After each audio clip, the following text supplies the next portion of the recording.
Richard Bayliss from Juniper Networks. I'm the Chief Architect for our Edge Solutions. So Juniper, we cover all of Asia, and Asia is a really diverse market. So we have the high-speed economies like China, Japan, and Korea, and then we have the emerging markets, in places like India or Indonesia, and then we have the quiet locations, the Australia's where we're from. So it's a diverse market. We have presence across Asia, and we see a lot of different types of opportunities based on that.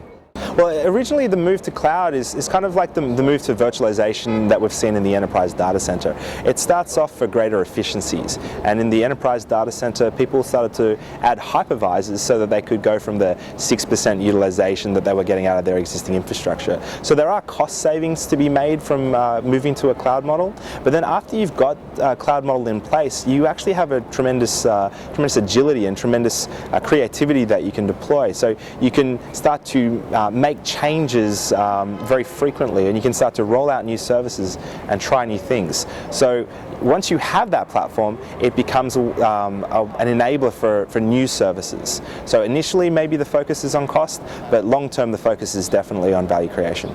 So one of the classic problems in networking is whether or not to distribute or centralize your services, and that's something that you decide at your original design phase of your network.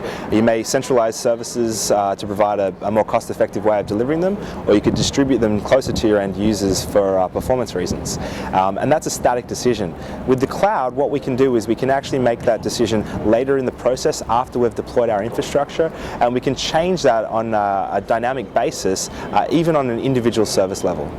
So the security challenge associated with cloud is really more pervasive than just around the traditional data center.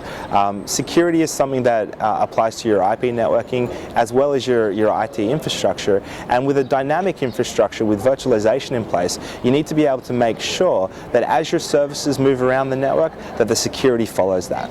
Having a unified approach to security is very important. What you want to make sure is that you have an awareness of the users and their identities, of the network services that they can access, and bring that together based on various metadata like location and user context. And having a coordinated approach that enables you to apply more sophisticated policies, then you can start to take advantage of these dynamic behaviors to protect yourself no matter the context or the identity of the user. What you have to look for is how do you make your infrastructure as secure as you can make it today. Now the threats and the attacks are always going to be looking for new exploits that they can use, and that's why your security methodology has to be vigilant and constantly updated to reflect the latest threats.